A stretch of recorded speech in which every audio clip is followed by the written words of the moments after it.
how's it going, everybody? Talking some 8 and 8, well, the abbreviated version of 8 and 8. He's Tony George. I'm Scott Spreitzer. We are DocSports.com, and we are right here in the awesome Red Rock Station Casino Race and Sportsbook. Check it all out if you get to Vegas, or if you live in Vegas, out in Summerlin, and I mean, there's everything you can want. Steakhouses, movie theater, the Yard House, all that kind of good stuff. Barbecue. Throughout this casino. Barbecue. And the man knows barbecue. I mean, he lived a lot of years in KC. I've been to Austin. We know our barbecue. There we go. So there you go. You know what we also know? College basketball. Yeah, I don't want to surprise anybody, but we're going to talk about one college basketball game before we jump into football. And that's because we've got a huge matchup going on Saturday between Houston and Alabama, a couple of top 10 power-rated teams. And the reason we can talk about it midweek is because neither team is going to be taking the court since last Saturday. Right. And what an impressive showing by Alabama, who knocked off Gonzaga. And really, it was never in doubt, Tony. Boom. If you got to see that game, you know, I turned it on. I'm thinking, all right, about 10 minutes gone in the first half. They're already up big. Never in doubt. They're so athletic. They've got the talent. They've got the skill. But now they're hosting a very talented Houston Cougars team who still might be flying under the radar a little bit among the general betting public. But I'll say this, it's going to be a fun matchup. We're going to have contrasting styles. We'll talk about that in just a bit. But your thoughts on Houston and Alabama to kick things off? Well, you thought you hit a key word there, flying under the radar with the general public, also flying under the radar with pollsters. Sure. If you look at polls versus, you know, like a Kim Palm rating, for instance, they got them at 14, where they're actually power rated higher than Alabama, who's rated 9th in the polls. So, you know, don't look at the AP poll, you know, all those different things, especially during the bowl games, but especially this early in college basketball. Look at the real numbers here. Contrasting styles, though, Scott, because what you got here is you've got a Houston team that allows only 35% from the floor. Number 2 defense in all of college basketball, yet they shoot 49%. Last time I checked, that's a recipe for success. Absolutely. And Calvin Sampson always plays a more physical style, slower plotting, where Alabama with Shackelford and Quinerly up top, a couple of the best guards in college basketball tandem-wise, putting up about 34 points a game here. This is going to be an interesting game. I think this is probably going to land around a pick'em, maybe a slight favorite for Alabama. I don't know where the line's going to land if you look at it just because. But I have Houston -3 in this game on power ratings. But then you take in the road, then the home court and all this and that, and the fact the one thing that has me a little bit leaning more towards Alabama here, Scott, and I'll get your thought. Their strength of schedule's been a lot better here. And you ask, well, Houston's got one loss. Who was it to? It was to Wisconsin by 2 points, and they shot 52% from the free throw line in that game, or they would have won it. They couldn't make a free throw to save their rear end in that game. But a couple of one-loss teams, and of course Alabama's only loss was to a Rick Pitino coach Iona team. I'd have to lean a little bit towards Alabama. I don't know where the total's going to land in this, but I don't think Houston can hold them to 53 points in this game, Scott, especially on the road here. Yeah, I think it's going to be whoever's able to get their style of basketball going first is going to be the team that wins this basketball game. Houston, this isn't Phi Slamma Jamma, and if you're wondering what I'm talking about, you're under 40, ask your dad. All right, this ain't Phi Slamma Jamma when it comes to the Houston Cougars, which was unbelievable basketball. Clyde the Glide and Elijah Wan, all those guys. So it's a slower pace, as Tony mentioned. When you've got a guy like Sampson coaching your team, fantastic coach. I don't care what you think about anything he might have done or gotten in trouble for. He is one of the top 10 college basketball coaches when it comes to X's and O's and preparing his basketball team. So you got Houston wants to slow it down. You got Bama, who's you saw against Gonzaga. They love to get that tempo going up and down the court. They love to be able to run up and down the floor and get off shots a little bit quicker than most opponents do. But as Tony mentioned, this is a great defensive Houston team. They're 12th in offensive adjusted efficiency. They're 2nd in defensive adjusted efficiency. So even though they slow it down, they're still efficient on the offensive end. Then Bama, 10th on offense, 22nd on defense in the same category. It's going to be whoever establishes that tempo. I'm going to lean towards Alabama.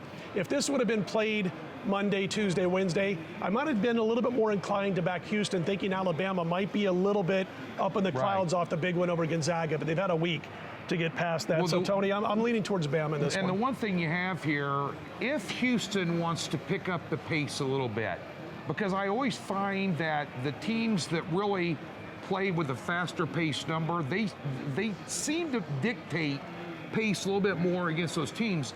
But Alabama's defense, the thing that raises your eyebrows about Alabama and gives me a little bit of pauses, they're ranked 239th in points allowed. So if you want to get up the floor and get out some good shots with Sasser, who's a rock star basketball player if you haven't seen him, for Houston, this may be the team they may be able to go back and forth a little bit and raise up the tempo a little bit and still play good defense. So this is going to be a great game early in the season, I'll tell you that. Absolutely. Whatever it is. Scott, let's switch gears to the NFL. College football bowls. We'll be back next week to talk about those. Let me point that out real quick. I was going to mention no Chuck Esposito this week.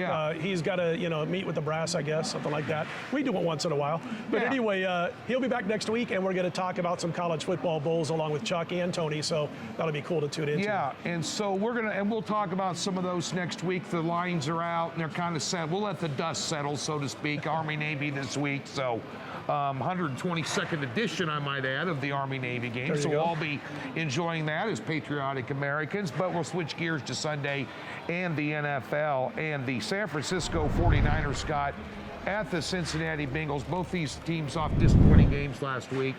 Right now, the lines switched here. I just checked the big board here at Stations Casino, and when I left this morning online, the consensus was Bengals -1. Stations here has Niners at -1. Totals consistent at 47.5 here. Your thoughts on this game? Boy, I went against both of these teams last week, and we cashed. San Francisco, we needed some help at the end. We didn't want that going to overtime. Chance losing that one. We got the win there with Seattle. And then the big play last week was the Chargers over Cincy, and the Chargers jumped out to that big early lead, and then all of a sudden, Cincy comes storming back, and then the Chargers end up winning 41-22. One of the problems that developed in that game for the Bengals, and I think this is influencing this line change, going from a short favorite to a short dog since he is Joe Burrow's injury, his thumb injury, or his finger injury. And so it's a situation where that kind of comes into play a little bit here because he looked extremely uncomfortable after the injury last week. And also you got a problem with the linebackers for Cincy. Logan, Wilson, and other linebackers are banged up. Wilson may play. He's listed as questionable right now with that shoulder problem. If the linebackers are banged up and a couple of them can't go, especially Wilson, then all of a sudden you got George Kittle over the middle, 5 to 10 yards downfield, who can turn those in to longer gains, who's going to be going up against backups that are trying to defend him. Mahomes and Kelsey going. And by the way, this one is circled on the board right now too because of all the injuries that you talked about. And I think, you know what, as far as the side, this might be a play for me, premium by the weekend, but I think you got to wait and you got to see who's going to be healthy for the Bengals on the defensive side of the football. Having said that, if they aren't healthy, it doesn't affect my opinion on the total because I think it is staying under. I look for the game to land in the low 40s. And this, if their linebackers are banged up, Kittle's going to be catching 8, 10-yard passes, maybe getting 15 yards total. Nice time-consuming drives and that kind of stuff happens. So the play, whether the linebackers are healthy or not, is under, which you can shop around. You can find 48, 47.5 here at the stations. How about the Ravens and the Browns? Browns laying 2, Tony, the total 42 in this one. Thank you very much, Baltimore Ravens, for going for 2 last week. I didn't want to chance Pittsburgh in overtime. We had the Steelers in that game. But I did want to mention that the Ravens offense is not looking too hot for several games now. They're going to have to get back on track. Tony, your thoughts? Will the Ravens get the season sweep, or will the Browns get some revenge? I think the Browns get revenge this week. Now, I want to talk about the total here a little bit because if you take a look at this 42 on this game here, I wrote this down so I wouldn't forget on my little pretty docs cards here. The Browns here have not scored more than 13 in 3 weeks. Ravens have scored over 19 only once in 4 weeks. Now, I know that Scott is going to disagree with this statement because I've heard him say it here.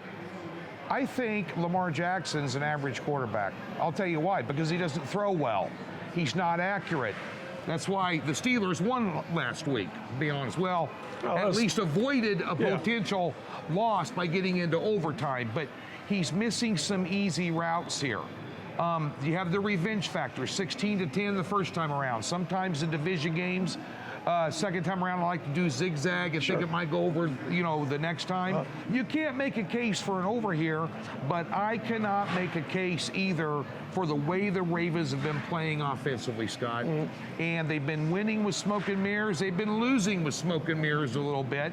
And I just think right now I trust the Browns at home more in revenge mode here, and the number's only 2. It's under the fall number of 3 here. I think there's some value there, Scott. I'll say this about Lamar. I think he's above average. I don't think he's elite. Right. but I don't think he's got much help around him on the offensive side of the football right now. No, he does not. They can't run the ball. Yeah, that's the thing. When they want to run, it's got to be Lamar. And listen, he's an elite runner. There's no doubt about it. He's got to get better as a passer.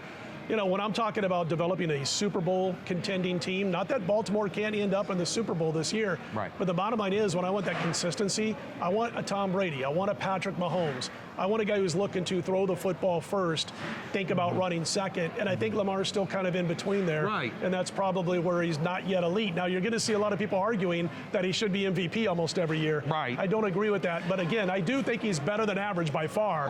I just don't think he's elite yet because of the passing. But again, get some people around him. I mean, really, get some people around him, get some people to block for the running game when he's handed the ball off, and then all of a sudden, I think you're going to see Lamar at his very best. Stick him in there with the exceptional athlete tag with like a Kyler Murray, but Murray can throw the ball. Well, Murray's looking to throw, exactly, even though he can run. That's right, but I mean, he's an exceptional athlete. Sometimes I think, why don't you just put him in a slot back and bring in a drop back quarterback or something? You know, it's tough to find a Mahomes or a Brady. It is. But the one thing I will tell you about this game, the last time these two played, part of the reason, in my opinion, the Browns lost, Chubb and Hunt had 15 runs for 36 yards. That will change this Sunday, I can guarantee you that. Scott, here's a big one here.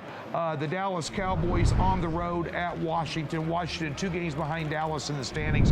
This is the Super Bowl for the Washington football team if, in fact, they want to contend with Dallas in this division. This is a must-win game. Opened up at 5, Dallas down to 4.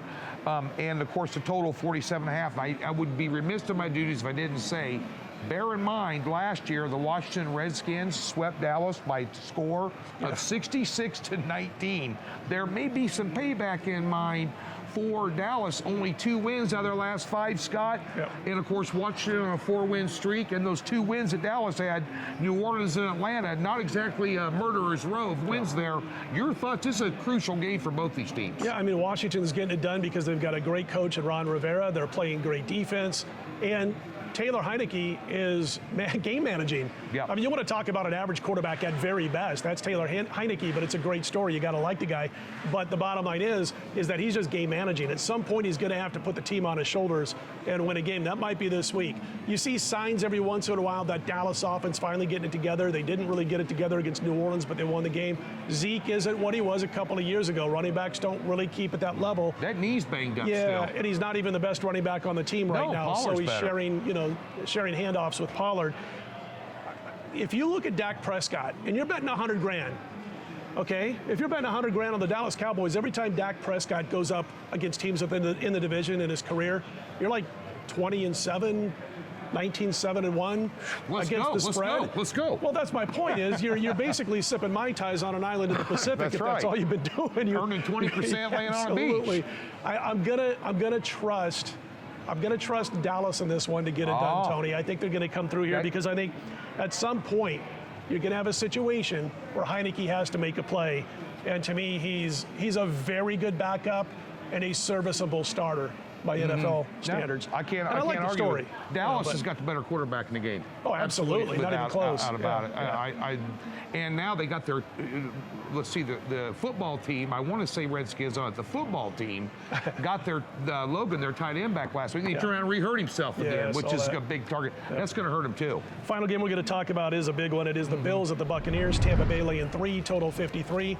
Tony, I'm watching the game the other night, and, full disclosure, I had I had the Bills in that game against New England. So did I. Lousy weather, the whole thing. But I don't know how much we can blame that loss on the weather because Belichick said, if you can stop our run, you're going to beat us. They were a mess against the run. New England did what they wanted. And as far as Buffalo is concerned, that offense is a little shaky. Josh Allen, to me, again, he's not elite level. He might have looked like it at the start of the season. He's not playing that way now. He's another guy who tends to run the ball a little bit more than I'd like to see sometimes. And so they've got to get it together here. I guess the good news if you're a Buffalo fan or backer in this one, Buffalo's in almost virtual must-win mode. They're 7-5. Yeah. Team that was expected to vie for a Super Bowl by the end of the season, and maybe they'll get it together and still do that, but they're 7-5. Tampa Bay, it's not as important to them. They've got a huge lead in their division at 9-3. So your thoughts on this particular game? Again, the Buccaneers laying 3. Well, you take a look at, the Tampa Bay's unbeaten at home. But you take a look at who they beat at home. other than Dallas, which gave them all they wanted, they played a bunch of bottom feeders, and so that's why they're unbeaten at home. That being said, and I don't think Buffalo's a bottom feeder. No, Buffalo in 6 road games this year, in 5 of them scored 30 or more. The only one they didn't score was the Jacksonville game, which was a complete debacle. And they really haven't fully recovered from that game. Seems like it. Yeah, they've been win one, lose one ever since. They kind of been hit and miss since this. But I think one thing Tampa's got, obviously, a prolific offense, and honestly, with Buffalo losing Tre'Davious White, let me say that fast 3 times. I got to say something. You notice how I didn't throw him a line? I didn't come in to try to help at all. Just let him, wiggle in the wind out there, man. Yeah, thanks for letting me flap in the wind. They lost him in week 12. That's their best cover corner. And their pass defense gives up yards and chunks, and that's not good against Tom Brady and a healthy receiving core right now on the road. But I do think that Buffalo will not maybe match all the points, but put up more points. Obviously, it's better weather than it was in Orchard Park on Monday night, Scott. Sure. So I do think there's going to be some scoring in this game. I'm going to take the over 53 here. We're going to find out a lot about Buffalo in this game right here. Like you said, I'm not so sure. People say things tend to work themselves out when a team doesn't need it, another one does, and it kind of goes that way. Yeah. The NFL's rigged and all that. It's not. But, I don't know how much emphasis Tampa Bay's putting on this game. Arians always likes to win. Tom Brady likes to win, but this is do or die for the Buffalo Bills here to keep pace in their division. And by the way, you got Miami breathing down their neck now. Sure. They've won silently 5 in a row after starting out 1-7. So this division is tightening up, and the Jets always give everybody a ball game, although they're hapless and can't win. But I do think there's going to be a lot of scoring in this game. I definitely take the over 53. Wanted to mention also, folks, that the Bowl Show will be next week. We'll be talking about a few bowl games mixed in with some NFL, as we normally do, talking about college football. And listen, there's a great offer going on at DocSports.com right now. You can get the rest of the football season, college football, NFL, all the way through the Super Bowl. That means you're going to get the bowls, you're going to get the college football playoffs, the college championship, the rest of the NFL regular season, the playoffs, right through the Super Bowl, which is now basically in mid-February. And you can get it all for a flat $325 from the capper of your choice or the cappers of your choice. Each capper, $325 for the rest of the season, $325. There's 12 cappers at Docs. You can choose one, you can choose them all.